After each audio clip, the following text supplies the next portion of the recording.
Love this podcast? Support this show through the Acast supporter feature. It's up to you how much you give, and there's no regular commitment. Just hit the link in the show description to support now. Selling a little or a lot? Shopify helps you do your thing however you cha-ching. Shopify is the global commerce platform that helps you sell at every stage of your business. From the launch your online shop stage to the first real-life store stage, all the way to the did we just hit a million orders stage. Shopify is there to help you grow. Shopify helps you turn browsers into buyers with the internet's best converting checkout. 36% better on average compared to other leading commerce platforms. Because businesses that grow, grow with Shopify. Get a $1 per month trial period at shopify.com/work. Shopify.com/work. My dad works in B2B marketing. He came by my school for career day and said he was a big ROAS man. Then he told everyone how much he loved calculating his return on ad spend. My friends still laugh at me to this day. Not everyone gets B2B, but with LinkedIn, you'll be able to reach people who do. Get a $100 credit on your next ad campaign. Go to linkedin.com/results to claim your credit. That's linkedin.com/results. Terms and conditions apply. LinkedIn, the place to be, to be. A little self-care can go a long way, especially amidst the hustle and bustle of the holidays. That's where Vegamore comes in. Trusted by millions, Vegamore is all about giving your hair the love and care it deserves. With their vegan and cruelty-free formulas, you can nourish and revitalize your strands while indulging in some much-needed pampering. Because let's face it, who couldn't use a bit more me time this time of year? Go to vegamore.com/ACAST, code ACAST. That's vegamor.com/ACAST, code ACAST.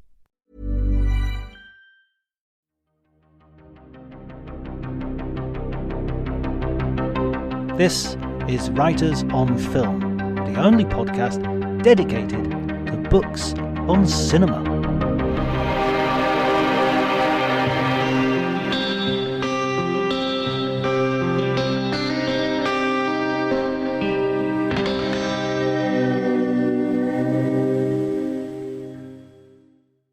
The first time I encountered Malick was with the Thin Red Line.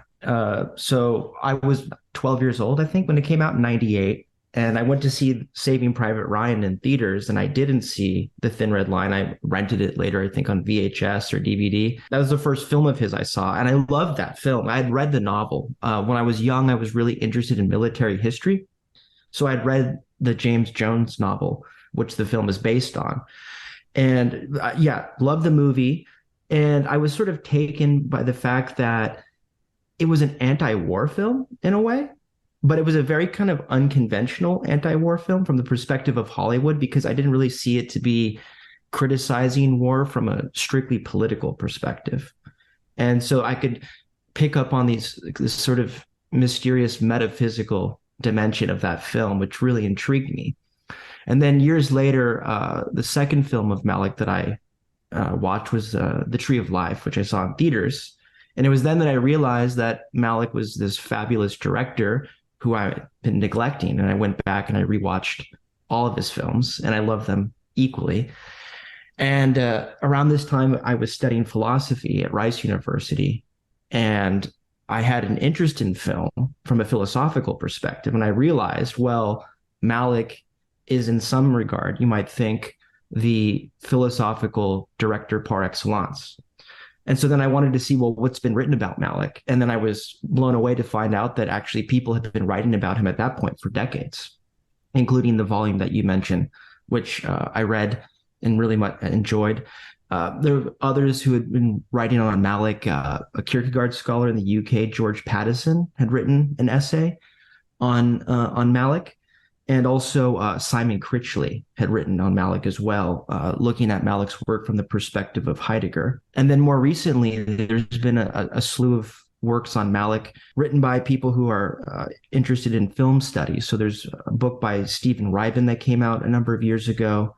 And then probably the most prolific and notable Malick scholar would be Robert Sinnerbrink, who released, I think, fantastic monograph on Malick a few years ago. It's really interesting to hear your perspective in terms of coming to it. For my age group, we had Malick as this sort of mysterious sort of entity. And I went to see The Thin Red Line in the theaters when I guess I would have been in my mid-20s, and I would have been in Liverpool, and having already seen Days of Heaven, and so really approaching it as, this is what's he like after all these years. And bizarrely, Alex Cox, the director of Repo Man, was sitting in front of me, which I didn't know until the lights went up and I was walking out. And Alex Cox used to present a show called Movie Drome, which was basically on the BBC, the British show, and he would basically just introduce cult films. I remember Badlands was one of those films, and so he has a very distinctive voice. And he's walking out and he's saying, he's criticizing the haircuts. He's criticizing Sean Penn's haircut. It's like, this is what, 1940 what? 1950 what? 1960 what? And I was just thinking, that's interesting.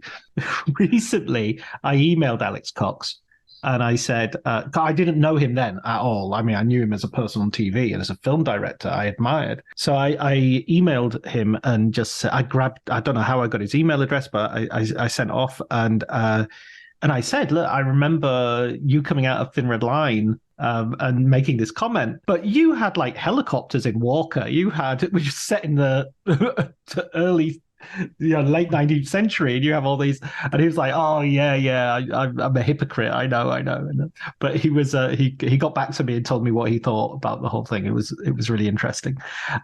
Sorry, that was a big digression. I didn't mean to get into that, but yeah. So you said you were studying philosophy at university, and this is very much the basis of the book, the anthology that you've edited and you write the introduction to, of course. Obviously, the introduction of this combination of philosophy and Malick has been encouraged a bit by his biography as well, right?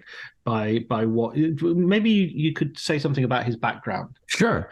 As listeners are, I'm sure, aware, Malick was born in Ottawa, Illinois on November 30th, 1943, to I think it's Emil and Irene, who are of Lebanese and Assyrian descent. He has two younger brothers, Chris and Larry, one of whom died in the 60s by a parent's suicide, and ended up, I think, forming the basis of the character RL, one of the brothers in the Tree of Life. Malick attended boarding school in Austin while his family was living in Oklahoma. And then after that, he attended Harvard, where he studied philosophy under a very influential and prominent philosophical figure at the time, Stanley Cavell, who, of course, is very well known for his work in film. After Malick finished at Harvard, he earned a Rhodes Scholarship to Oxford. So he was at Magdalen College. And it was there that he was studying under Gilbert Ryle. Now, Ryle was a force at Oxford at the time. In the 50s and into the 60s, when Malick was there, the prevailing dominant philosophical school at the time in Oxford was what was called ordinary language philosophy. And this was sort of constitutive of what had at that point come to be called analytic philosophy, which originated earlier in the century with figures such as Bertrand Russell and Wittgenstein.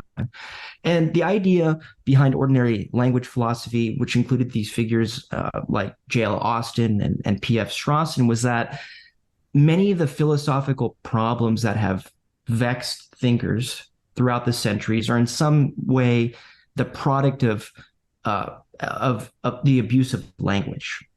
The idea is that philosophers take words from their ordinary everyday context, and when they transport them into a philosophical context, they tie themselves up in unnecessary puzzles. And so the idea was that, well, maybe we can actually resolve some of these long-standing metaphysical and ethical philosophical questions by, in effect, dissolving them and showing that they're not really questions. We're just victims of the illusion that there's a question where there really isn't one. And this was more or less Ryle's approach to philosophy, particularly when it came to the issue of the philosophy of mind. So I think it was in 1949, Ryle had published a book called The Concept of Mind. And there Ryle is critiquing the dualism of René Descartes. And Ryle wanted to make the claim that what makes human behavior, human action meaningful isn't actually the conscious thinking of an agent, but rather the sort of social and embodied context in which these actions occur. Now, when Malick came to Oxford, he was studying under Ryle. And from what I understand, the apocryphal story is that Ryle didn't like what Malick was up to philosophically. Malick wanted to write a thesis on Kierkegaard and Heidegger and Wittgenstein, and Ryle didn't like this because Malick apparently didn't like ordinary language philosophy. He thought that philosophy did have its own set of genuine problems, and that there were genuine philosophical questions, which, although contentious, in principle admitted of answers. So there was a real debate to be had here. There was such a thing as philosophical inquiry, not just the mere linguistic analysis of our concepts, for example. So there was a falling out. Malick didn't want to write whatever presumably Ryle wanted him to write, and so he left Oxford. And then he bounced around for a brief period working as a freelance journalist, I think. And he published some pieces with like Newsweek and Life magazine. And then he ended up at AFI. So the hypothesis that people who approach Malick from a philosophical perspective have is that Malick potentially was drawn to film because he saw film as a medium for whatever particular reason, which was conducive to working out the kind of philosophical questions that he hadn't been able to work out when he was at Oxford. At least that might be part of his motivation for having gotten into film to begin with. That's a fascinating idea as well of the specific historical moment in philosophy at that period, because you had Ryle in Oxford. Even in Harvard, Cavell, to my limited understanding, was something of an outlier. He wasn't like a traditional. He had a very esoteric taste. He was the first person to be writing about things like cinema and philosophy in America, at least. Gilles Deleuze and other people would come. Bergson had already been doing it to some degree in France, but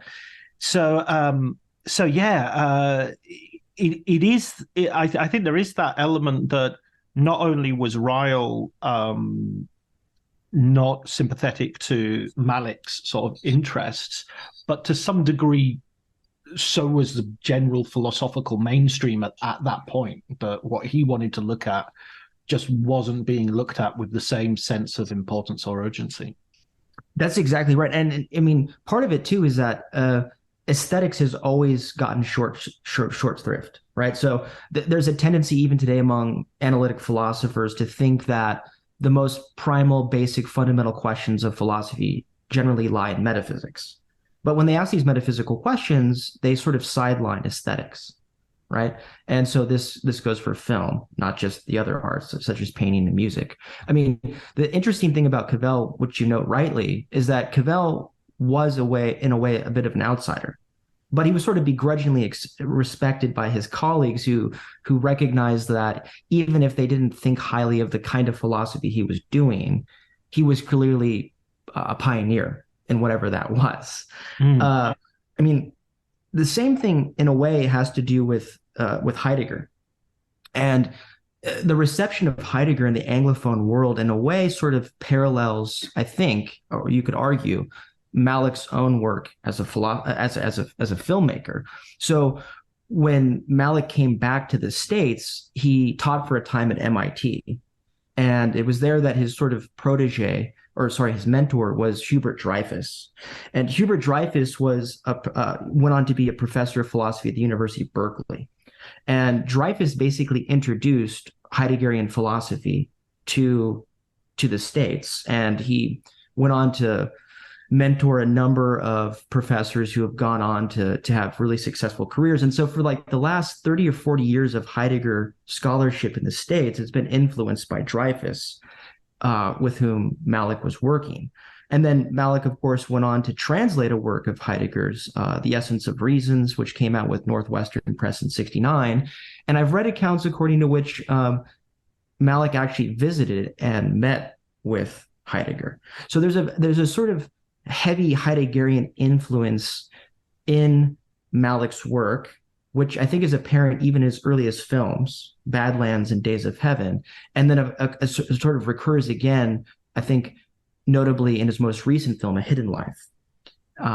So Heidegger is someone who's always influenced Malick. The early Heidegger scholarship in film studies and philosophy of film really accentuated that Heideggerian influence. And as the Malick scholarship has evolved, people have sort of come to question whether or not it makes sense to consider Malick a Heideggerian director. That's probably an oversimplification, but there's certainly a sense in which Heidegger is very, very influential for Malick's vision as a filmmaker, I think. Yeah, there's two things I want to come back to you with this. One is going to be a little bit of a sort of pushback, and the other is going to be okay. Let me do the first one first because it's will make more sense to the listeners as well. So the first thing is just for our listeners whose Heidegger might be a little bit rusty. What sort of? I mean, I'm not asking you to summarize the works of Martin Heidegger, but what sort of thing would appeal? What would what would a Heideggerian filmmaker look like? What is coming out of those concepts which you can portray on screen? So to understand what may have drawn Malick's eye to Heidegger, both as a philosopher himself prior to his foray into film and then as a director, I think it's necessary to have some sense of the philosophical tradition in which Heidegger himself was working. So Heidegger is a phenomenologist. And phenomenology is a philosophical movement or school that was founded in the early 20th century by Edmund Husserl, who was Heidegger's teacher. And Husserl's idea was that phenomenology was supposed to be a first-person reflective inquiry into the fundamental structures of consciousness. In other words, what is it that makes a meaningful encounter with the world possible? And so Heidegger learns from Husserl and borrows quite heavily from Husserl. But then in the 20s, with the publication of Being and Time in 1927, which Heidegger dedicates to Husserl, he sort of, in a way, breaks with Husserl. So scholars have made a lot about, well, what is it about Heidegger's version of phenomenology that distinguishes it from Husserl's? And what is it about Heidegger's phenomenology that sort of makes it a big move in the history of philosophy? And the fundamental notion in Heideggerian philosophy is this question of being, or the question of the meaning of being. And Heidegger thinks that this is the philosophical question par excellence. Phenomenology philosophy is what he calls ontology, the science of being. And Heidegger thinks that what makes human beings unique, apart from all other creatures in the known world, is that we are beings for whom our own being is at issue or at stake. In other words, he thinks that human beings essentially, necessarily, and fundamentally are trying to work out for themselves the meaning of what it means to be the being that they are. That we are the atoms that think about atoms. Exactly. Except one of the things that makes phenomenology peculiar is that it's not naturalistic. In other words, it rejects the idea that the natural sciences have the first or final word on the nature of reality, much less human existence. So this is where you get the Heideggerian notion of the world or worldhood. Husserl had called it the life world, the world of everyday experience, the world before it's considered from a scientific or reductionistic perspective. And so Heidegger, his term for the human being is Dasein. And he says that the human being's mode of being or kind of being is what he calls care. And it's in virtue of Dasein having care or being a concerned being with its own being that it opens a world of meaning, where it negotiates its surroundings in a way where it's always trying to live up to a certain standard or a certain kind of role that's constitutive of what it is it's doing, being a teacher, being a husband, being a fireman, whatever that may be. So there's according to Heidegger, a kind of fundamental unsettledness about the nature of human existence because there's no ultimate or final answer to what it means to be who you are, apart from what it is you're trying to be, right? And I think this is something that interests Malick, because if you look at his early films, Badlands and Days of Heaven, he's, I think, trying to get at this sort of fundamental uncanniness or unsettledness that he finds in the world that human beings, in a sense, have an ambivalent relationship to nature, right?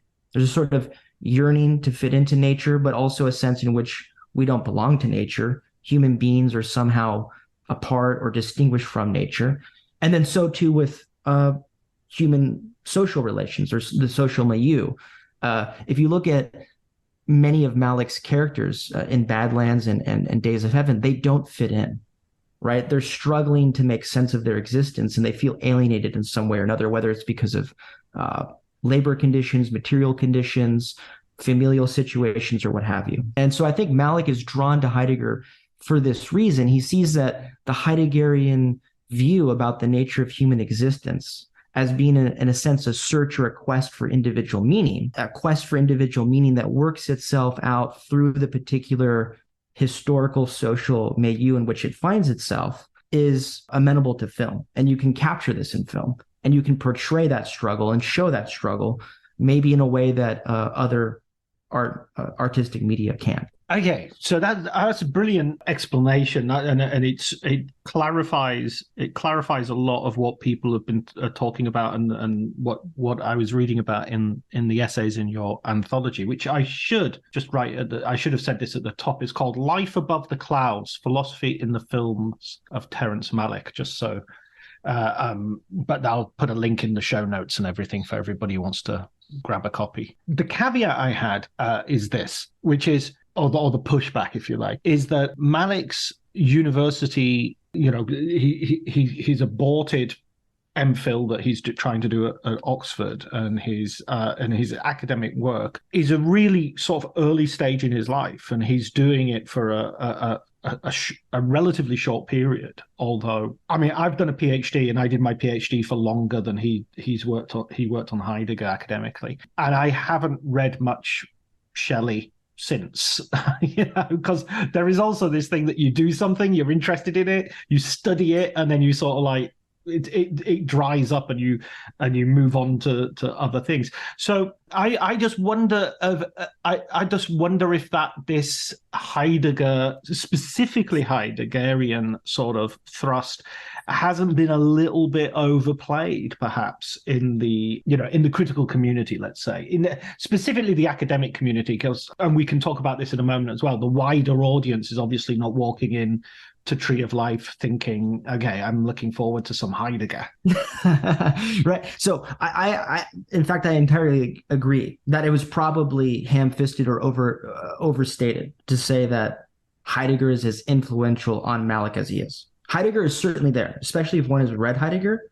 I think you would see the Heideggerian resonance in Malick's films, even if you didn't know his personal intellectual biography. That said, there are so many other influences that one might extract from a Malick film. In fact, though, this is kind of a methodological question, maybe we can discuss later, but as a matter of interpreting a film, there's always the concern that one might import sort of philosophical figures or theories into the film that really aren't there, right? So this is what makes, I think, Malick a challenging director to interpret, is that knowing his intellectual and philosophical sophistication, it's tempting to look for philosophical figures and theses and influences because you presume they should be there. On the other hand, you want to let the film speak for itself, as it were, without imposing some sort of abstract framework upon it. Just to kind of finalize the thought maybe about Heidegger, his most recent film, A Hidden Life, you might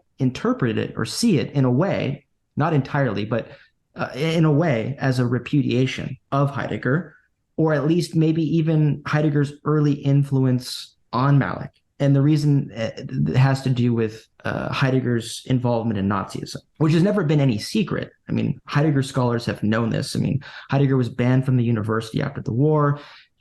His reputation was more or less refurbished by some of his students like Hannah Arendt.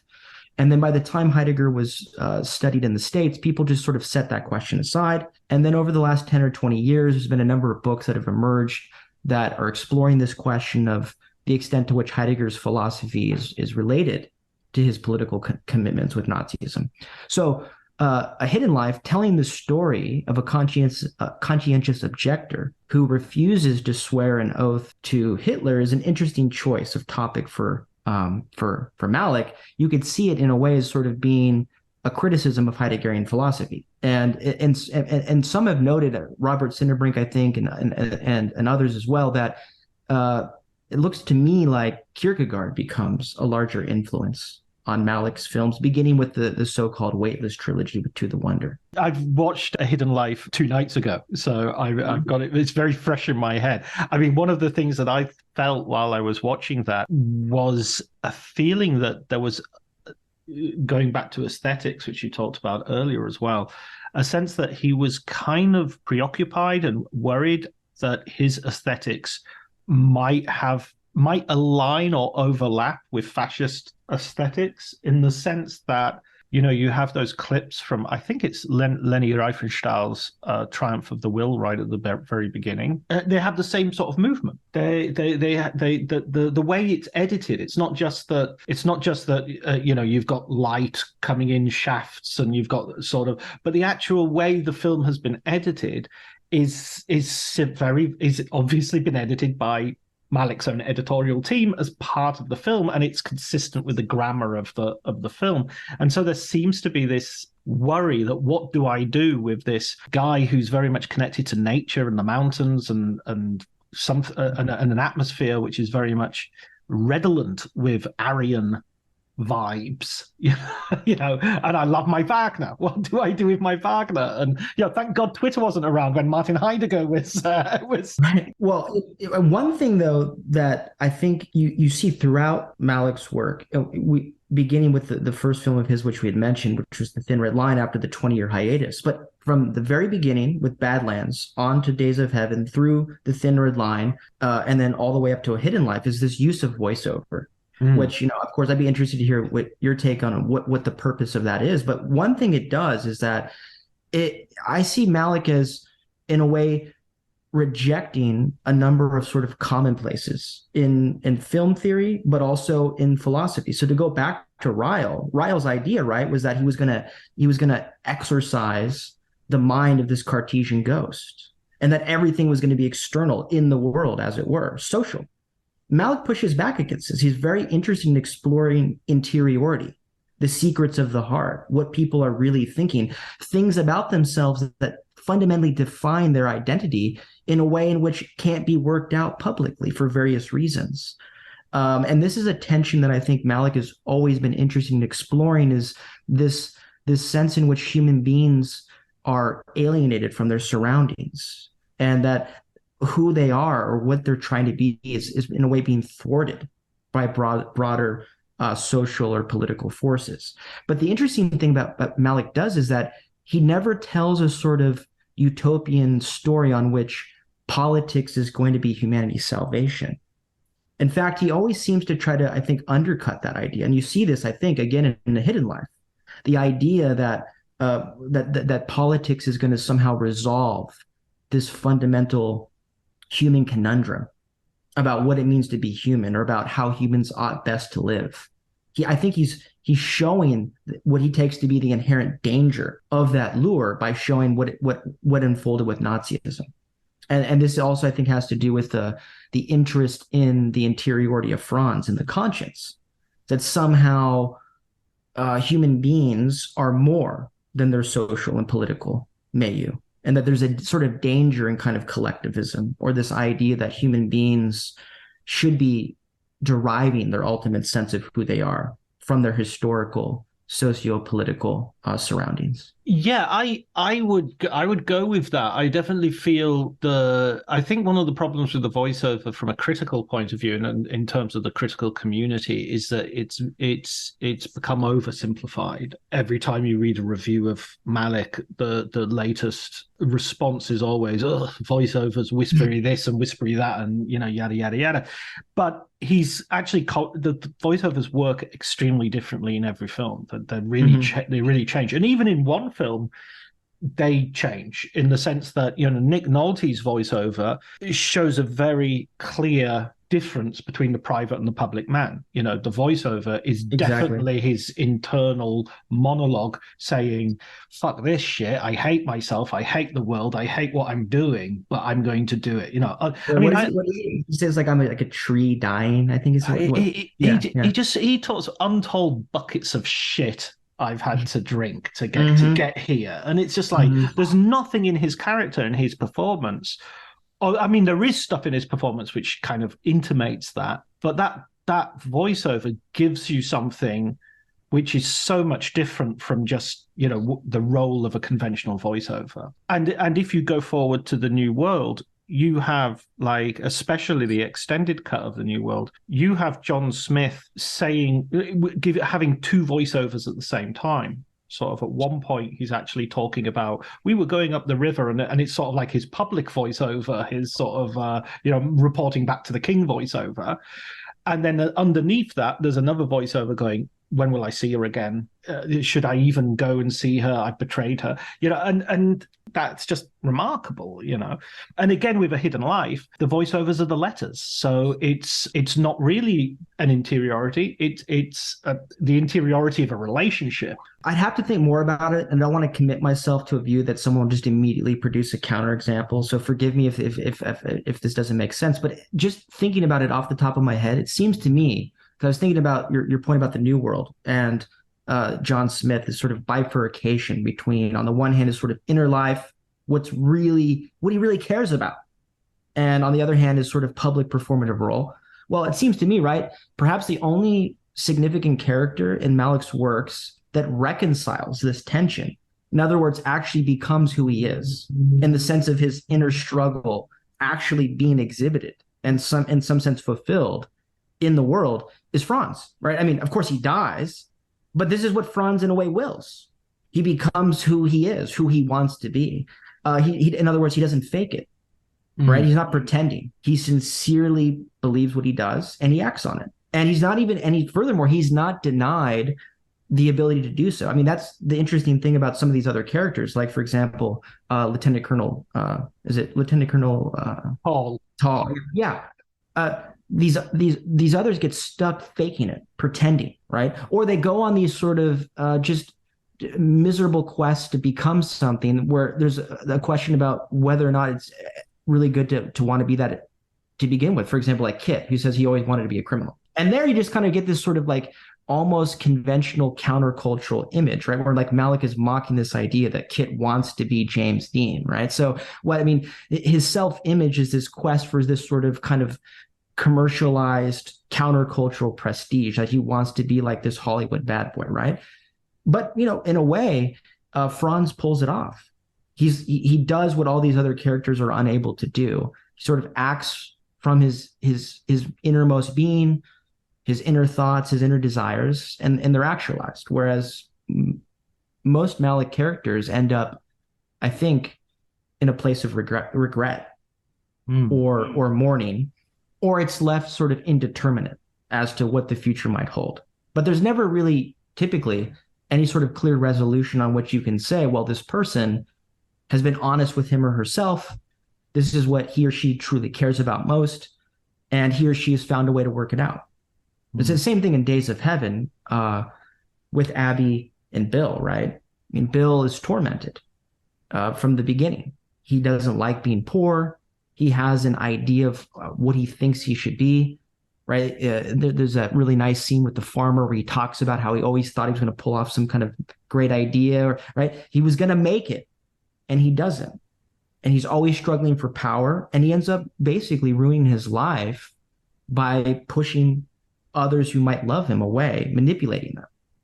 And it ends in tragedy. And it's, I think, similar in the case of most of the characters in the Thin Red Line as well. With maybe the potential exception now that comes to mind of Wit, but that's debatable. It's difficult to judge Wit because I think a lot of things that you can sort of ascribe. I'm never quite sure how to deal with voiceover by the actor John Dee, who plays the character. I think he's called Private Train. James Jones is amazing because he just has all these one-syllable character names: dull, tall, train, wit, Welsh. It's like, Jesus, what's the matter? You're running out of typewriter ribbon there, Jimmy. Mm-hmm. I mean, I read in one of the essays in the thing that somebody was making the point, it's actually Train who is the voiceover, and was sort of comparing the voiceover to the character. But I'm not even sure that's what Malick is doing or what the film is doing. I just think he likes the sound of his voice. I don't think I think it's just, I've got an actor and I'm going to use him for the voiceover and I'm going to use him to be this. And those two things are not necessarily linked. So in a sense, I think you couldn't, if you watch it and you think, oh, I thought the voiceover was wit, I kind of think you're right. I think there is wit, and therefore all those ideas that he's saying are more like wits, ideas. I'll give you an example of why I think that's the case. Japanese soldier who's buried in the earth, has been bombarded, and you hear a voice giving these beautiful lines about, you think, you too, know too that I was loved and it didn't help me. Those lines are read by the actor Ilias Koteas, who plays Stavros, the captain. Captain Stavros, exactly. But he's obviously putting on a Japanese accent. It's obviously supposed to be the Japanese soldier thoughts. So just because the actor who is doing it is also the actor who plays Captain Stavros doesn't mean you're supposed to hear that voice and say, why is Captain Stavros putting on a Japanese accent? You're not, you're not supposed to notice that if you like. But anyway, gosh, I've got to stop talking. But I think that's a really interesting point about Franz. The scene that I would like to get your opinion on in terms of that hidden life is on my rewatch. I thought the amazingly delicate scene where he meets Fanny for the last time because that scene in a normal Hollywood rubric would be about her allowing him to make this sacrifice and him almost like asking permission as well. And yet it sort of does that, but it sort of doesn't do that as well. It's a really interesting balance, and it's a very moving scene, I think. It's a powerful scene. It's a tearjerker. I think most of the people in the audience, at least when I saw it, were crying at that point.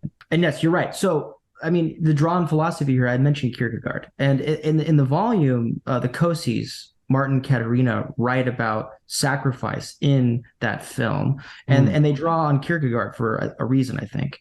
The Kierkegaardian insight, arguably, is that all relations with others are or ought to be mediated through each person's relationship with God. So it's like a triangle. It's a mediated relationship, right? And the idea is that when I have something to do with another, I'm dealing with God, right? So it's a mediated relation. How, my neighbor, right? How I treat my neighbor is reflective of my own standing before God, how I view myself as being answerable to God. And so, I mean, if you read the correspondence between the actual Jagerstatters, and I know Malick did this, it's clear that they were very, very devout Catholics. And that comes through in the film, although there are certain Catholic viewers who have actually quibbled about this and said that in a way, Malick sort of maybe downplays the extent to which Franz was a devoted Catholic. But I mean, I don't know. I think it's still very apparent. This is his motivation, that Franz is motivated by what he feels to be a duty to God. And the challenge for Franz is how to reconcile this apparently competing set of duties, his duty to God and then his duty to his family. And this happens throughout the film, is that people will come to him and basically argue that what he's doing is wrong or unethical, maybe even selfish, right? Because he's abandoning, you might think, from a certain way of viewing the situation, describing it, he's shirking his duty as a father and a husband to provide for his family, right? And this is something that sort of torments him. He wrestles with it, and he searches himself to try to get clear as best he can why he's doing what he is and whether or not it's the right or wrong thing to do. And this is a very Kierkegaardian question, this whole question about how does one reconcile duty to God and duty to neighbors, or particularly duties that Kierkegaard calls selfish love, right? Like your spouse, your children, your friends, right? Partial loves. By the time we come to the scene that you describe, I think Malick wants to show that Franz has, in a way, squared the circle. He's achieved the paradoxical. He's done it. He is genuinely committed to God. And yet, at the same time, he's blameless in virtue of his standing to others, including his wife. And again, this has something, I think, to do with Fanny's own commitment to God. The idea that because they both are equally first and foremost committed to God, this is their way in which they're reconciled to the decision that he makes, that she can support this decision because she's equally faithful to God and understands that his duty to God comes before what might be considered his duty to his own family. Now, of course, whether or not one as a historical matter actually thinks that what Franz did makes sense, or whether or not one thinks from an aesthetic perspective, Malick captured and told that story compellingly, are different questions. But I think that from a sort of metaphysical, ethical, philosophical, religious point of view, that's what's supposed to explain what Franz is doing. And I think it goes some way to explaining why that scene is done in a way that, as you note, is different than how you might conventionally expected Hollywood to have shown that interaction or that final encounter between a husband and wife. Yeah, absolutely. It's so interesting in terms of the Kierkegaardian sort of perspective, and that shift maybe into another sort of philosophical teaching. The other thing that brings up, interestingly, and I think this is something that a lot of people resist when it comes to Malick, is the religious, which you've already pointed to in terms of Hidden Life. It's about a very religious person. It's about somebody who's inspired by their faith. It's interesting that it's looking at something which is very, very political. You know, the rise of Nazism, and at that point, Nazism is at its historical peak. But the film is much more is looking at it through a religious key rather than a political key. I mean, Franz is not joining a movement. He's not handing out leaflets. He's not trying to convert anybody. He's not trying to say to the people around him, "Hey, let's all not swear allegiance." He's just saying, "I can't." And so, in a sense, it is a metaphysical rebellion. What about that, stretching it out to the other films? How do you think Malick's religion? I mean, this is slightly complicated by the fact that how do we know? Do we know what religion Malick is and how he's applying that to his films? All right, huge set of questions. No, and these are questions that I have been thinking about myself for years. Is partly why I was motivated to put the volume together, because I wanted to try to commission people who thought about these questions as well to see what they say. So the first thing to say is, like, in the case of literature, there's always this question about authorial intent, or the so-called death of the author. Is that right? What's the relationship between the author, he or herself, and the world of the text? Is like, you can't necessarily pick up a work of literature, read it, and ascribe the views that are in the text, whether they're attributed to a particular character or not, and the author, right? And of course, there's the same sort of issue with the film. You can't always assume that when a film shows us something, this is meant to be taken as an expression of the director's own views, right? Now, in the case of Malick, I think it's clear he's a Catholic. I don't know about his own personal religious spiritual journey, but my understanding is that he was a Catholic. I read somewhere an anecdote that at some point in the 80s, during his hiatus in Paris, he actually converted Martin Sheen back to Catholicism, is what Sheen has said. Of course, if you look at A Hidden Life, I don't think it's at all coincidental that Malick was drawn to that figure of Franz. It has something, I think, to do with Malick's own personal commitment to Catholicism. And religion and theology runs throughout all the films. And I mean, one of the things that he's always interested in is this issue of the fall, or this issue of why the world is the way it is. Why is there evil? Why is there suffering? Which is a classic theological, philosophical question of theodicy. You think of the Tree of Life, it opens, of course, with a scripture from the book of Job.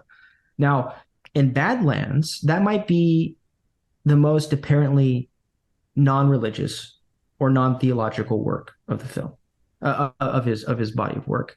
I mean, one way in which you might still see it as wrestling with sort of religious questions is, again, this question of modernity and human meaning, right? So if you're living in mid 20th century middle America in the so-called wake of the death of God, with this sort of nihilism that had just birthed existentialism in Europe, and the counterculture movement's coming, a lot of tradition at this point is gone, right? And the religious underpinnings of society are being eroded.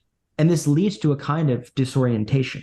So you might see Badlands itself as sort of indirectly already kind of working out these issues, which again become, I think, intensified much more explicitly in Days of Heaven. Because of course, Days of Heaven is a turn of phrase, is an allusion to a text from Deuteronomy 11:21. And then of course you have this almost bizarre voiceover from Linda Manns, who has these very apocalyptic visions and themes where she's talking about the last judgment and the apocalypse and God not hearing evil people. And then, of course, the scene toward the end of the film, the fire on the farm, is you can see a kind of fulfillment of the parable of the wheat and the tares, right? Where the evil and wicked, the evil and good are separated. And so there's apocalyptic imagery just shot through all of Days of Heaven. The locusts as well. I mean, exactly, which is reminiscent of Pharaoh in the book of Revelation. And then, of course, again, he's dealing with this question of a sort of paradise lost, that everybody is looking for this kind of peace or contentment or satisfaction that I think Malick wants to suggest is just unattainable in the world as we know it. And so it's very much, I think, exploring this theological conception of the fall. And then we get that right off the bat, of course, in The Thin Red Line, because I think it's the opening shot is the shot of the crocodile entering into the water, which is kind of reminiscent of the snake in the garden. And then, of course, all the voiceovers from Whit and Malick is very, very much wrestling with this idea of the fall and paradise lost, and what is life on the island before the war comes to it, and this fundamental ambiguity in nature. Explaining football to the friend who's just there for the nachos? Hard. Tailgating from home like a pro with snacks and drinks everyone will love? An easy win. And with Instacart helping deliver the snack time MVPs to your door, you're ready for the game in as fast as 30 minutes. So you never miss a play or lose your seat on the couch or have to go head-to-head for the last chicken wing. Shop Game Day Faves on Instacart and enjoy $0 delivery fees on your first 3 grocery orders. Offer valid for a limited time. Other fees and terms apply. My dad works in B2B marketing. He came by my school for career day and said he was a big ROAS man. Then he told everyone how much he loved calculating his return on ad spend. My friends still laugh at me to this day. Not everyone gets B2B, but with LinkedIn, you'll be able to reach people who do. Get a $100 credit on your next ad campaign. Go to linkedin.com/results to claim your credit. That's linkedin.com/results. Terms and conditions apply. LinkedIn, the place to be, to be. That nature is simultaneously beautiful and wondrous and awe-inspiring, and yet at the same time it can seem cruel, right? You think about Tall when he speaks to Captain Steros and relieves him and says, "Look at these vines, right? The way they curl around the trees." So, and this is the kind of the heart of the metaphysical heart of the debate between Welsh and Whit, is this dispute about what's the nature of the world, or what's the nature of nature itself. Welsh is sort of a pessimist. He says, well, everything is just atoms in the void, man's dirt, and there's nothing after this. And Whit has a more metaphysical, broadly Christian point of view, that there is an afterlife, that there is immortality, that things ultimately are good and just and beautiful, despite the fact that they may appear otherwise. So there again, in The Thin Red Line, I think it's a deeply theological, religious film. To the Wonder, Knight of Cups, Song to Song, again, in a way, these films, I think, are very Christian in that they seem to be critiquing human evil, sin, excess, debauchery. But at the same time, there is an element of Platonism or even Gnosticism. Of course, this is evident in the title of Knight of Cups itself with the tarot cards. And Knight of Cups particularly is in a way Gnostic, in that Rick, played by Christian Bale, is in a way trapped in what the Gnostics consider to be the prison of the visible material world. And so his idea is like, when this is like, well, the soul, once had wings, right? He's trying to remember this form of human existence prior to the one in which we know it. So what I would say is that there are some of Malick's films which I take to be pretty overtly, unapologetically Christian, and then others which are a little bit more ambiguous. Although even in the films that I tend to think are very much amenable to a straightforward sort of Christian reading, there are elements of this sort of this question about whether or not evil is still comprehensible. I mean, this goes in The Thin Red Line. You almost get this view that you could find out of someone like Schelling, which is that evil is its own force. That's sort of a co-equal principle in the universe with good, right? And that this is sort of what explains the fact that life can be so bivalent, that it can be so wonderful and beautiful and majestic, and yet so awful and terrible at the same time. Yeah, that's fascinating. I have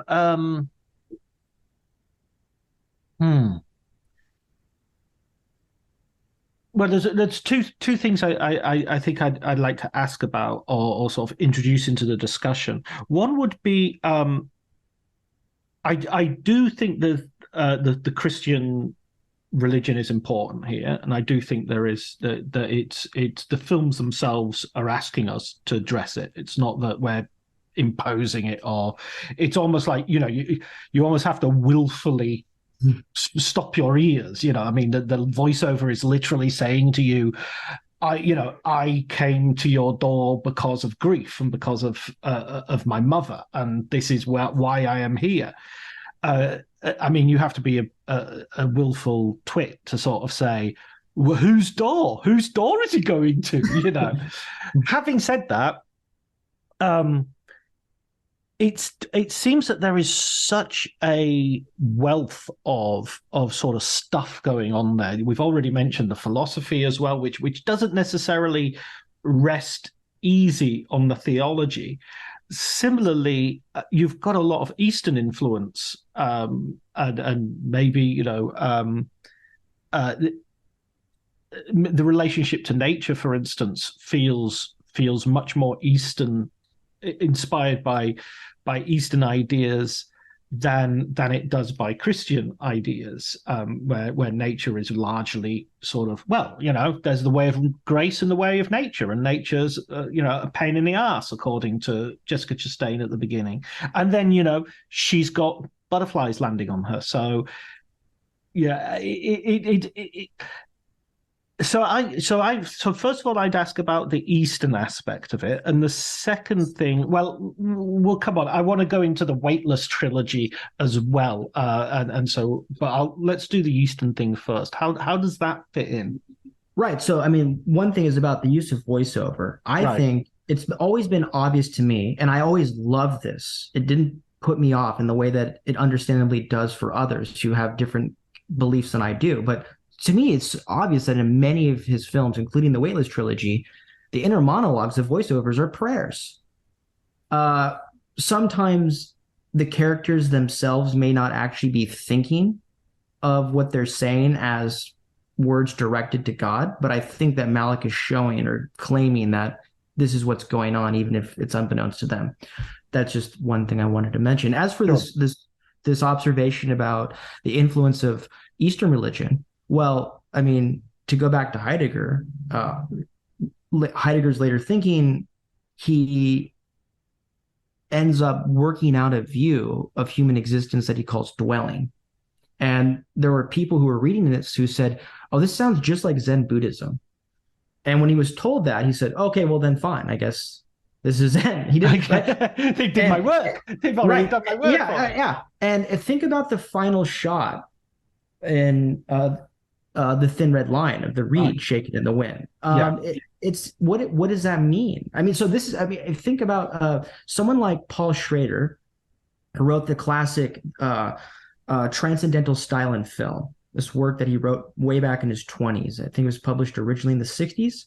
And he talks a little bit about Zen in Japanese filmmaking. And Schrader's thesis is that slow cinema, which I think you can say Malick in a way counts as a slow cinema director in certain respects, like Tarkovsky and others, there's this moment of like suspension, right? Or transcendence, or this sort of overpowering, overwhelming, ineffable silence, where a human being is sort of just put in a situation where there aren't words to describe the situation in which one finds oneself. And it's this moment of sort of absolute solitude or stillness or quiet, right? And you find this arguably in certain film noir as well, where the protagonist is sort of pushed to a point at which his life is no longer, or her life is no longer communicable to others, right? And they just feel themselves in a set of circumstances that are so overwhelming and overpowering that it's the transcendent as such that's made itself manifest. And this is nameless, right? For Schrader, what makes it transcendental is that there's no name for it. And this is an element in Malick. And I think it's why he uses film. And it's something that artists are famous for exploring in a way that other human endeavors can't. It's this desire to express the inexpressible, to somehow communicate what can't be communicated. And I'm not too familiar with Eastern religions, but it seems to me that this is a sort of Eastern theme, right? This idea that there's something about what it is to be human, right, that can't be said. It just requires a sort of stillness or silence. And that's something that's coming through, I think, all of Malick's films. To go back to the point about Gilbert Ryle, the ordinary language philosopher, right? If Ryle's insight or presumed insight was that, well, we're going to resolve the questions of philosophy by showing that they're not really problems, by just analyzing linguistically how we speak and use our words, and nothing will be left over. In other words, there's no mystery. And of course, this is something that Malick would have deeply disagreed with. And I think this is what Malick is trying to get at. He's trying to plumb the depths of this ineffable dimension of the world, this sort of reservoir of meaning, which at the same time, paradoxically, is inexpressible. And so maybe that's a sort of Eastern insight. It's certainly something that is in Malick throughout all of his work. And I think it's a definitive, unique, and ultimately incredibly crucial component of the kind of image he gives us of the world, is that we're always sort of just suspended over this reservoir of silence, right? No, it just makes me think of Badlands. The very last shot is going through the clouds. You know, it's yeah. You know, you're. Well, how about just one more scene from that same film? What about the scene during the getaway when Kit is standing alone on the prairie, looking at the sunset, the vista? I mean, you could ask yourself, right? What does Kit see? Or what is Kit thinking about? I mean, so the easy answer is, well, he sees the landscape, he sees the prairie, he sees the moon. But if you ask, like, well, what's the meaning of the shot? Like, what does Malick want us to see when we see Kit seeing that? It's difficult to know what we're supposed to see or to put into words. I think there's a fundamental ineffability to it, a sort of uncanniness. And I think that Malick is showing Kit himself looking in a kind of state of incomprehension of what he's viewing, right? And the idea of the shot is that I think as a viewer, supposed to reach a point where you realize and become comfortable with the fact that there's no easy linguistic conceptual description of what the shot is about, or what the landscape is. It's the nameless. It's this ineffable. It's this kind of what Schrader calls the transcendental, right, in the human experience, which I think has a sort of resonance with Zen and other sort of Eastern traditions. Yeah, absolutely. I mean, I would also point to the the prevalence of rivers and waterfalls. It's that idea of a continuous cycle that is to some degree ungraspable. It's like it's an image, to go back to Tarkovsky, sculpting in time. It's an image of time in action. Interestingly, Schrader was Malick's classmate in the AFI as well. Oh, I didn't know that. Yeah. So the two are connected. Although Schrader gave one of the most damning criticisms of one of the later Malick's films. I don't remember which one. It could have been any of the three that people usually don't like, but it was basically, I think it was Knight of Cups, and he called it a stream of piss from an old man's dick. and there's a bit of me that that's even better when you know that they were classmates, that they were in the AFI Conservatory, the very first class together. Well, do you want to talk more about those movies? Because I mean, I have some thoughts about. Yeah, absolutely. But I wanted to hear maybe what was on your mind about those in particular. Yeah, absolutely, I do, and I think it sort of aligns with what we've been talking about a little bit. There's one other point that came up in my head while you were talking, or in terms of Hubert Dreyfus as well. And Hubert Dreyfus quite recently, I think, did a book called All Things Shining, which obviously takes as its title a quotation from Malick, although he doesn't, I don't think he actually cites Malick in the book, but it's very much about how do we look at the world in a sort of sacramental way without necessarily using religion. How do we look at the specialness of existence without necessarily having a theological structure in place. It's a really good book, by the way. It's well worth a read. But what I was sort of thinking about as well was how that 20-year hiatus, Malick sort of, people had careers in that 20 years. People like, I don't know, Lynch was kind of done by the time Malick came out. I mean, he made some great films afterwards as well. But they'd had almost the entire arc of their careers while he was just, Friedkin would be a good example. That Cimino would be a good example of that sort of burnout that happened. And Malick comes back, and he's kind of exactly the same. He's kind of, I mean, yes, he's matured and everything, but in terms of some of these concerns and some of these things that we're talking about theologically and philosophically, it's like the 1960s. It's like these are the thoughts and the ferment that was going on in the 60s of let's put all religions together. You look at the New World, for instance, and if that film had been made in the 1960s, when the script was written, by the way, it would be. You wouldn't marvel at it. You wouldn't go, "Oh, what a wonderful modern view." You would see it as a tradition of a reconstruction, a revisionist Western. It's okay. This is another way of telling the story. Although obviously, so let's go on to the trilogy though, because I know I could go down endless rabbit holes here. But the Weightless trilogy, and I know that name is a little bit contentious because he's not called it the Weightless trilogy. I think it's Siddebink who called it, who came up with that name, I think. I believe that's the case. Yep, I think it was Robert. Yeah, and see, right. So you were talking about earlier about how these films could be seen as religious because they're sort of talking about sin. Certainly in the case of, say, Song to Song and Knight of Cups. I mean, to my mind, I didn't like these films when I first saw them, or not that I didn't like them. I liked them, but I could feel myself trying to like them. Mm-hmm. You know, as I sat.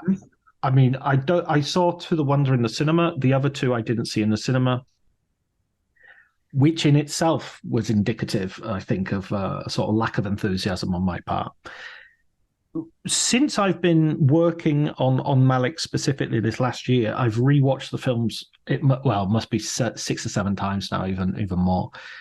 And they're kind of the most rewarding rewatches. You know, they've just gone so far up in my estimation, while at the same time, I can totally see what people don't like about them, because they're art films. It's like Jean-Luc Godard. It's not for everybody. It's not meant to be. You know, Le Chinois is not a popcorn movie. It's not like, you know, after Christmas lunch, let's sit down and watch Le Chinois, you know. What was your sort of first? What hit you about these films first, and how did you and how did that idea? How did your thought develop? Well, I'm with you. I love them. Mm-hmm. Although, like you again, the only one of them I saw in theaters was To the Wonder.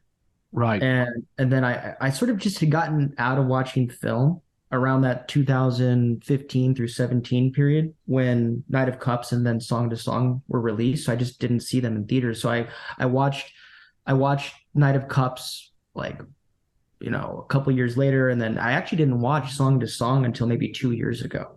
Right. So it took me a while to get a long time, yeah. So I mean, one thing is, and I wanted to say this at the outset of our discussion, and I forgot to, but Malick is, of course, polarizing and he's divisive. And over the years, and watching his films and talking to people who've watched his films, I mean, I'm sure I'll forget or omit a category here, but it seems to me like there's definable camps of his audience, right? So you have a fairly large contingent of those who love his first 2 movies, adore his first 2 movies, think they're excellent films, his best, and then don't like anything else he ever did. Again, they just love Badlands, they love Days of Heaven, and that's it. And then I think you have another group of persons who love his early films, and then they love everything up to including The Tree of Life. And they see The Tree of Life as sort of the culmination of his artistic vision, the height of his powers as a director, probably his greatest film, and then everything after that they see as no good, with the potential exception of A Hidden Life, which they see it maybe as a lesser return to form. That's another camp. Then you have people who love all of his early work, and then except for The Tree of Life, and they think that things started really going wrong with The Tree of Life, and that for the same reasons that some people consider it his greatest work, they think it's his worst. And then they see the Weightless trilogy as sort of just lesser versions of what was already going wrong in The Tree of Life, right? And then you have people such as myself who just love all of his films. Now, with the trilogy, I mean, part of it too, I think I have to confess, is I'm biased, or because biographically these films were important to me when they came out, especially To the Wonder, because I'm a native Californian, but I lived for a number of years on 2 separate occasions for long stretches in Texas. I lived in Houston. And so, of course, when The Tree of Life came out and they have the city shots of Sean Penn's character, I recognized all of that. And there was a really great, wonderful local art theater that I used to go see films at. And that's where I saw The Tree of Life. So I have this kind of nostalgic attachment to that element of Malick's work, just because he's exploring this sort of Texas that I know to some degree myself. And then with To the Wonder, when that came out, which I think was released at film festivals in 2012, and then in April of 2013, I had just gotten an acceptance to Oxford. And so I was about to leave for overseas, and I was still in Houston, and I was engaged to my wife. And so I have nostalgia for that because we went to see it together. And so it was kind of a timely movie for us because we were both thinking about going to Europe and all the traveling we'd want to do. And she's traveled everywhere and she loves Paris. And so there was a little bit of that too, right? And then it's the same thing with the other movies. They're very romantic in a way. They're all about relationships. And as someone who's married and loves his wife, this interests me in a way that maybe those films wouldn't have. when I had been single, right? So with all those caveats or qualifications in place, I still think that these films are really interesting, beautiful, and worthy of attention, while at the same time, I acknowledge, as you do, that there are a lot of people who just don't like them. I mean, you mentioned the Schrader quip, but I mean, the other thing people will say is like, well, the Malick of the Weightless trilogy, it's like just watching like a 2-hour long perfume commercial. And of course, I think Malick, he has a sense of humor. I think it was in 2011 or 12 where he actually shot a perfume commercial. So he's aware of this, right? Part of it too, I think, is that the aesthetic that he developed, which used to be uniquely his own, there are lesser directors who have started doing this, right? So you see films all the time now that have these close-ups of, leaves or wheat blowing in the wind. And you look at it and you say, oh, this is Malick, but it's not Malick, because only Malick can really do it. One of the criticisms that people who don't like Malick's films, or at least don't like the films of his after Days of Heaven, will say is they say that his films lack a plot, or that they lack character development. I've never, to be honest, understood that criticism. I've never been disoriented by a Malick film. I've never watched a Malick film and said, well, there's no story here. I could see someone being bored by the story, right? Like, for example, To the Wonder, it's very mundane in a way, right? So you're stuck in this small little Oklahoma town with this guy who's like a government worker. There's no explosions. There's no adventure. It's in a way very banal. I could see being bored by it, but to say that there's no story, I just don't see it. Same thing again with the idea of character development. I mean, it may be that in these films in particular, the characters don't evolve or deepen in the way in which they would in a classic Hollywood film. But I do think that they're relatable. And I do think that the situations in which they find themselves and the struggles they have and the interpersonal conflicts that sort of characterize the drama, the melodrama of the film, are immediately accessible and pretty intelligible. And I find them, like I said, captivating. Maybe other people don't. So I guess what I'm trying to say is that the two major criticisms that you'll find in the literature in film criticism and then sort of philosophical discussions of the works is that, well, namely, they lack plot and they lack character development. I don't find that to be the case in any of those films, especially Knight of Cups. I mean, I think Rick goes through a fair amount of development throughout the film. I mean, the film ends in a way where you can't say, well, now everything's good, and he has all the answers that he was looking for. But I think this has something to do with Malick's realism, that he's interested in creating film that's responsive and disclosive of the human condition as we live it and know it. So it would be dishonest or insincere or artificial, I think, to tell a conventional Hollywood story where everything just gets tied up in a nice little bow at the end. That's not the way life is. I mean, the closest he comes, as I said before, to that sort of kind of resolution in one of his films is A Hidden Life. Mm.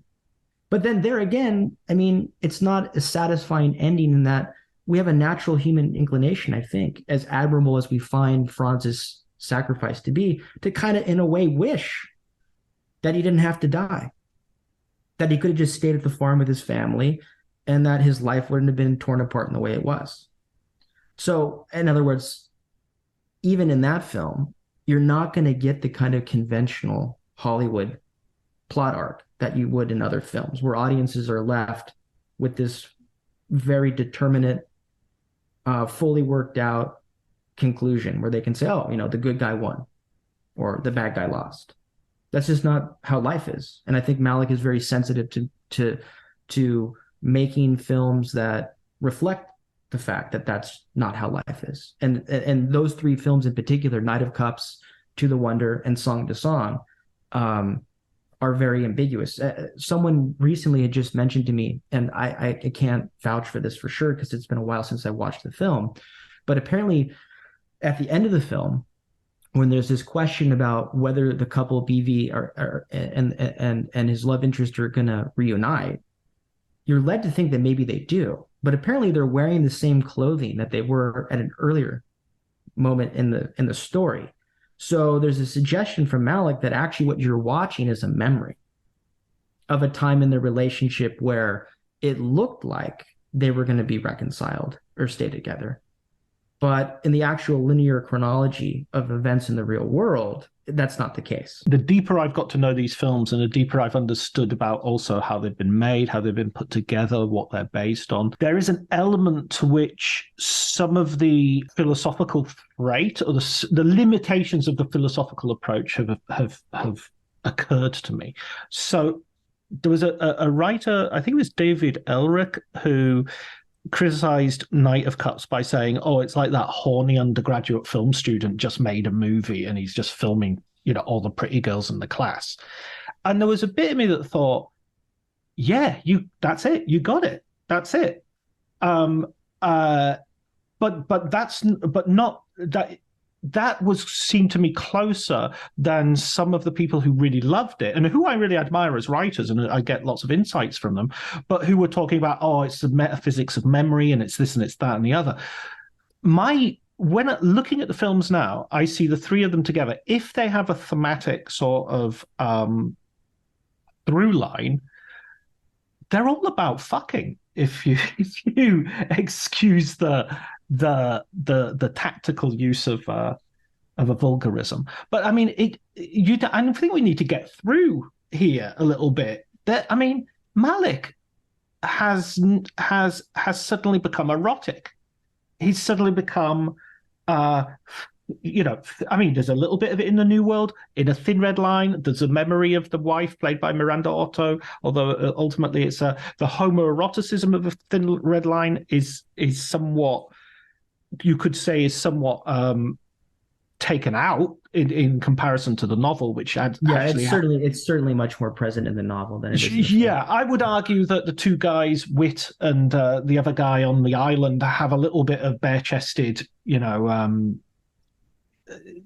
something there. There's a little hints and stuff, but in the trilogy, he's addressing sex as a force, as a complicated thing, and this is also where I wanted to push back a little bit on your looking at them as a sort of as sin, or as a sort of denunciation of sin. I think there's much more.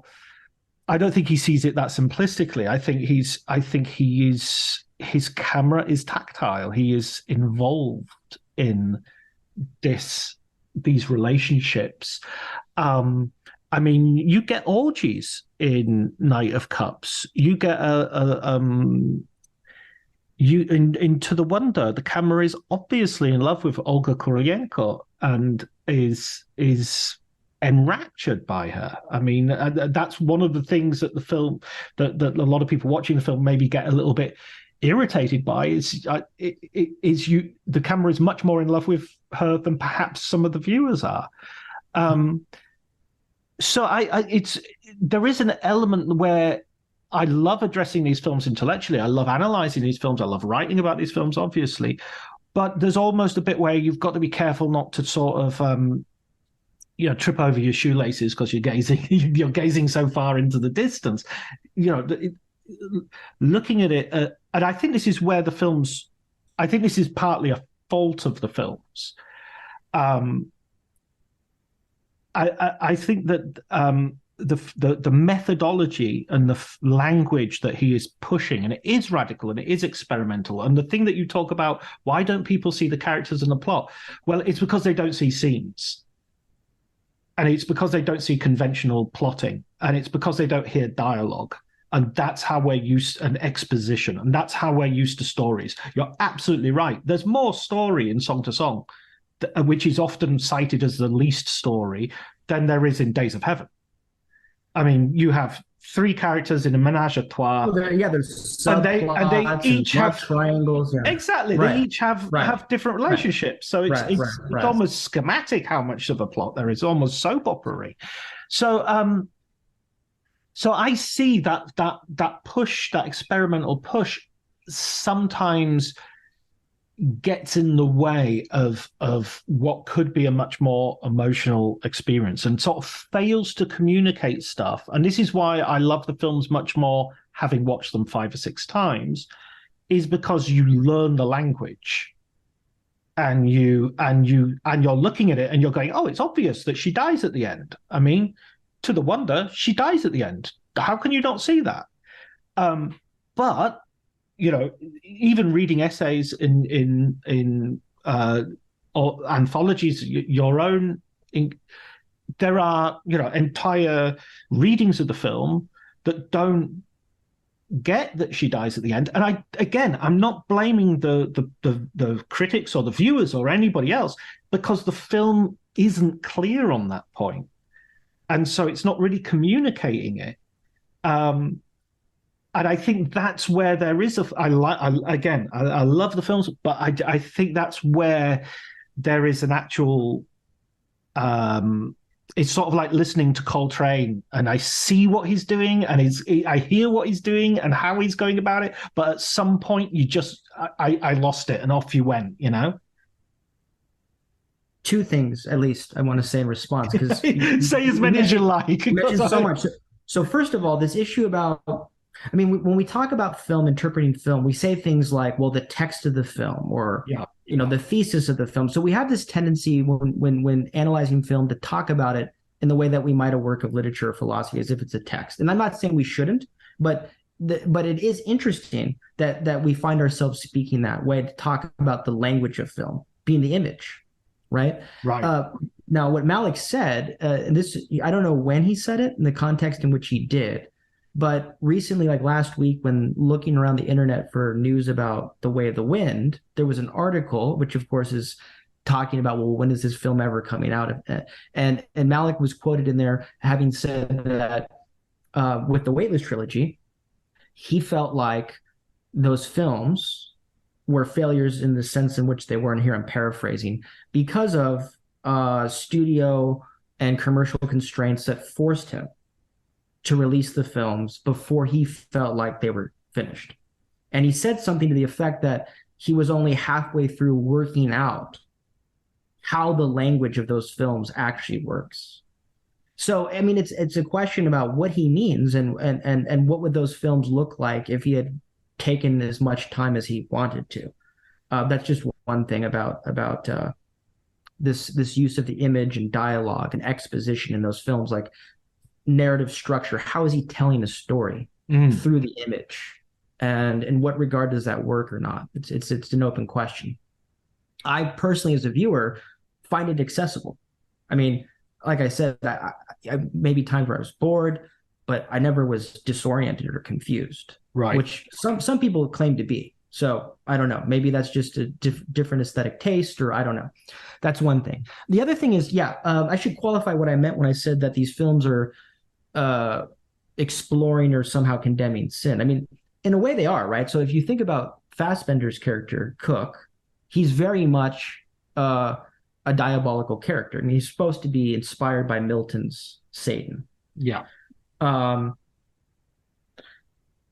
What's going on there theologically is interesting, because I had said that when you mentioned the point about there being potential Eastern influences in Malick's work, which I think there is, I mentioned as another example of a certain theological tradition that's not Christian, which could also arguably be discernible in his films, is Gnosticism, right? Or Platonism or Neoplatonism. And I pointed to Knight of Cups as an example of that.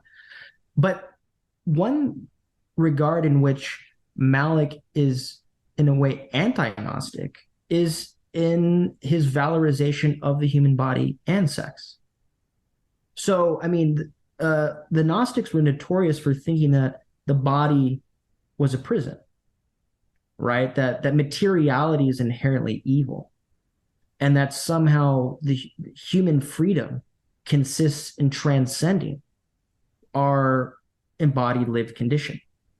And this is also what you find in certain Christian theologians, this sort of subcurrent or residue of Gnosticism, for example, in Augustine, right? So when Augustine converts from Manichaeanism to Christianity, scholars have long observed that there's still a kind of fundamental antagonism in his thinking to the body and to the incarnate as such. Of course, theologically, he does not say this, because he carries with him all the theological doctrine of the church, right?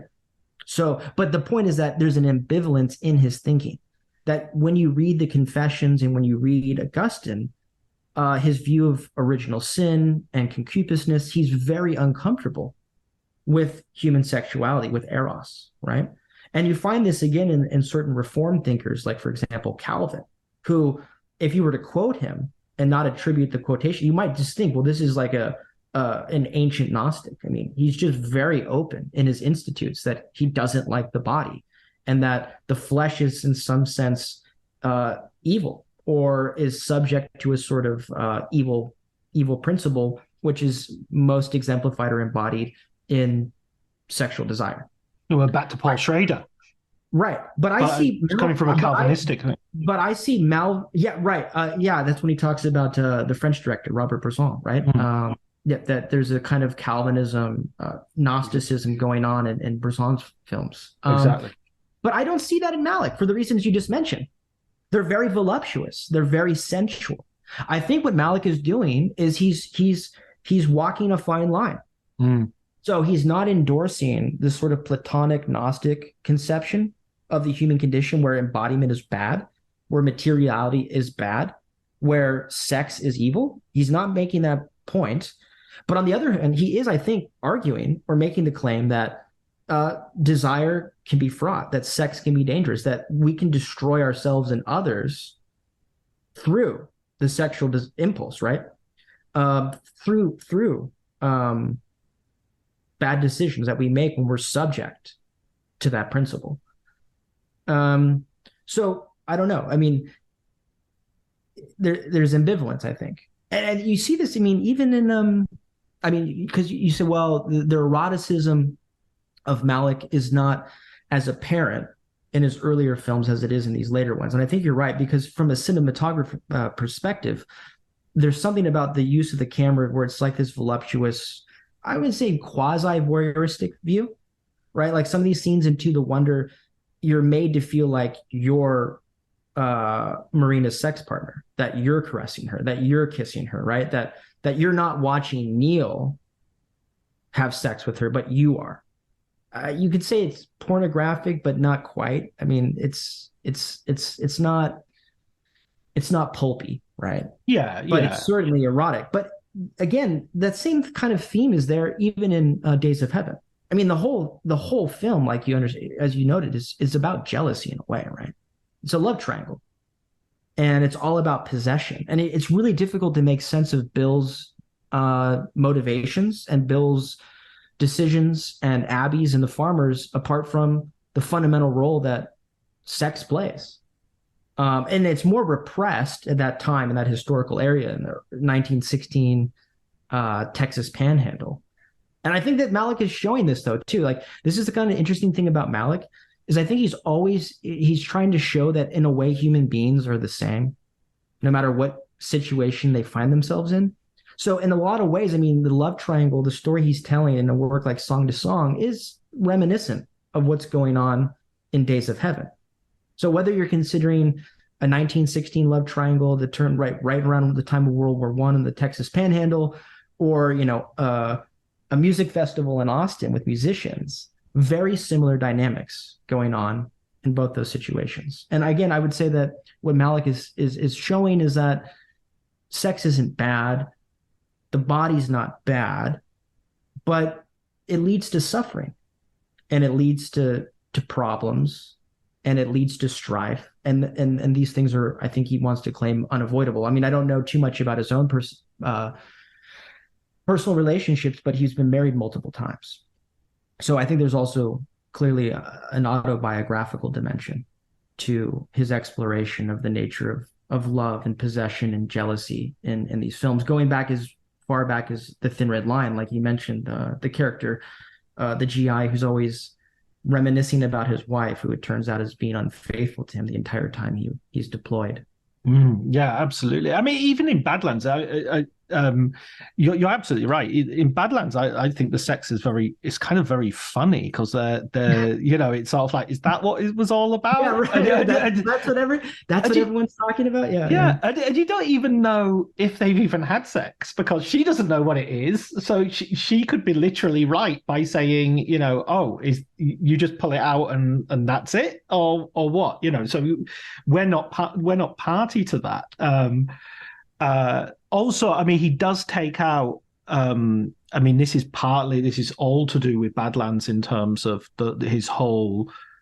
He kind of rinses that story. He sort of rinses off the grit. And I'm not saying that he romanticizes it because I don't think he does. I think the violence is really it is really interestingly shocking even today when you watch it. It's still. But he does take off bits that I think would just unambiguously make Charles Starkweather into a monster. Starkweather killed a baby. Starkweather, raped some of his victims, and so he gets rid of that sort of aspect of it, which are would push it too much into the true crime sort of genre that he's playing with, but not trying to get too deep into. I really could talk to you for 2 hours, Stephen, but I'm not sure. I'm thinking of you, and I'm thinking of our listeners as well. So I'm going to force myself to ask you a final question, but hopefully you'll come back on the podcast and we can talk more about this in the future. But final question would be: I've got to ask you for a recommended book, and that just as a introduction to the question, most people don't give just one answer anyway, so don't feel worried if you've got more than one. Right. So, one book I recommend for philosophically inclined film enthusiasts would be the Schrader book, which is a classic. It's probably something most of your audience has already read, but in case someone hasn't, I'd say that's essential reading. The transcendental style in film. My personal favorite from that genre is the Tarkovsky book, Sculpting in Time, which you mentioned as well. So I would highly recommend either the Tarkovsky or the Schrader. If we're talking about more contemporary film theory from a philosophical perspective, it's hard to go wrong with any of the work by Robert Pippin.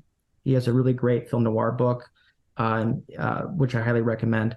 But if we're going to focus specifically on Malick, then I would recommend Robert Sinnerbrink's 2019 title on Terrence Malick. I think Sinnerbrink really broke some ground with his emphasis on transformative experience and the way in which Malick's films aesthetically are functioning in a way to get audiences to take a sort of introspective turn that will potentially transform themselves, not just as viewers of film, but as human beings outside of the cinema. Excellent. And I will add to that, of course, Life Above the Clouds, Philosophy in the Films of Terrence Malick, a fascinating collection and a really broad collection of writers and thinkers, which I absolutely devoured. So thank you for that. And thank you very much for talking to me. Thank you.